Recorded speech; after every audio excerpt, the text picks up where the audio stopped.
আমরা পত্রপত্রিকাতে এবং সোশ্যাল মিডিয়াতে দেখেছি যে প্রচণ্ড দাবদাহে বা খড়তাপে বা তাপ প্রবাহে পুড়ছে পুরো বাংলাদেশে প্রচণ্ড তাপমাত্রা বেড়ে যাওয়ার কারণে, প্রচণ্ড গরমের কারণে মানুষের মধ্যে একটা নাভিশ্বাস পরিস্থিতি, হিট স্ট্রোক করে ফেলার মতো অবস্থা, অসুস্থ হয়ে যাওয়ার মতো অবস্থা।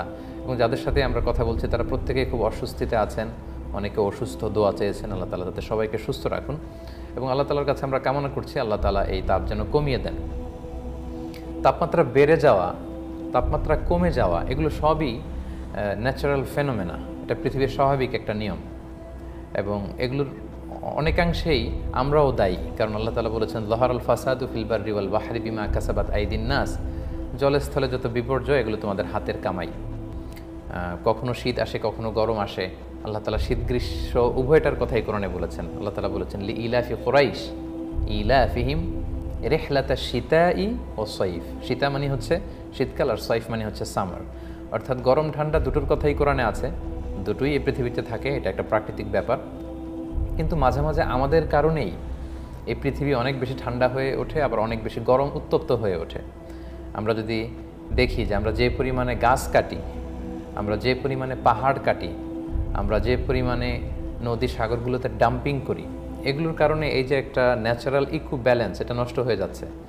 এবং পরিবেশ বিজ্ঞানীরা বলছে যে ধীরে ধীরে পৃথিবীর তাপমাত্রা এতটাই বাড়ছে যে আমাদের পৃথিবীর দুই প্রান্তে যে মেরু অঞ্চল আছে, ওই আইসবার্গগুলো গলে গলে পৃথিবীর অনেক দেশ দেখা যাবে যে একটা সময় পানির নিচে চলে যাবে।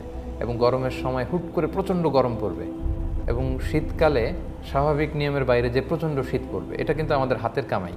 সো আমরা যেন প্রকৃতির সাথে কোনো বাদাবাজিতে লিপ্ত না হই, আমরা যেন প্রকৃতিকে প্রকৃতির মতো থাকতে দেই, আমরা যেন বেশি বেশি গাছ লাগাই, গাছ না কাটি, আমরা যেন বনাঞ্চলকে নির্মূল না করি, আমরা যেন প্রকৃতির যে স্বাভাবিক ফ্লো এটা যেন ঠিক রাখি, আমাদের নদী নালা জলাশয় সাগর মহাসাগরগুলো, এগুলোর সাথে যেন এহসানের সাথে আমরা আচরণ করি। তাহলেই প্রকৃতি আল্লাহর দেয়া এই পৃথিবী, এই বসুন্ধরা সুন্দর থাকবে এবং বাসযোগ্য থাকবে।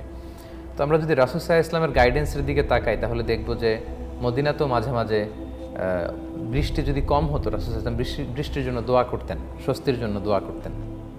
রাসূল সাল্লাল্লাহু আলাইহি ওয়াসাল্লাম জুমার খুতবা দিচ্ছিলেন, এক সাহাবী এসে বলেন ইয়া রাসূলুল্লাহ, বৃষ্টি নেই, মাটি ফেটে চৌচির, আমাদের জীবজন্তুগুলো মরে যাওয়ার অবস্থা, আমরা কী করবো? রাসূল সাল্লাল্লাহু আলাইহি ওয়াসাল্লাম জুমার খুতবার নিরবিচ্ছিন্নতাকে ভঙ্গ করে দুহাত উঁচু করে দোয়া করা শুরু করে দিলেন, আল্লাহুম্মা আগিথনা, আল্লাহুম্মা আগিথনা, আল্লাহুম্মা আগিথনা।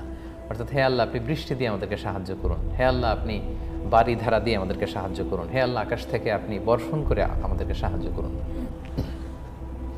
বৃষ্টি না হলে অনাবৃষ্টির সময় রাসূল সাল্লাল্লাহু আলাইহি ওয়াসাল্লাম আরও একটি দোয়া পড়তেন।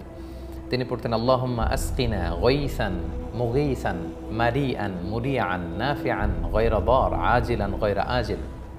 অর্থাৎ হে আল্লাহ আপনি প্রচুর পরিমাণে বৃষ্টি নাজিল করুন, আপনি এই বৃষ্টির মাধ্যমে আমাদের এই জমিনকে ফার্টাইল করুন, উর্বর করুন, যাতে করে বৃষ্টি দিয়ে তৃণলতা গাছপালা জন্মায়, আমাদের গবাদি পশুগুলোর উপকার হয়, আমাদের উপকার হয়।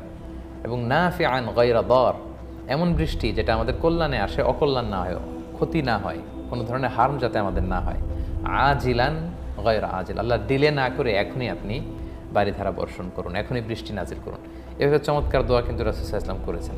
এবং যখন বৃষ্টি নামতো, আল্লাহ রাসূল সাল্লাল্লাহু আলাইহি ওয়াসাল্লাম ইনদামা রাআল মাতারা ক্বাল, বৃষ্টি দেখলে তিনি পড়তেন আল্লাহুম্মা সাইয়্যিবান নাফিআ, হে আল্লাহ এই বৃষ্টিটা আমাদের জন্য কল্যাণকর করুন। কারণ কোনো বৃষ্টি দিয়েও কিন্তু আল্লাহ তাআলা মানুষকে ধ্বংস করেছেন। নূহ আলাইহিস সালামের সময় শাস্তিটা ছিল কিন্তু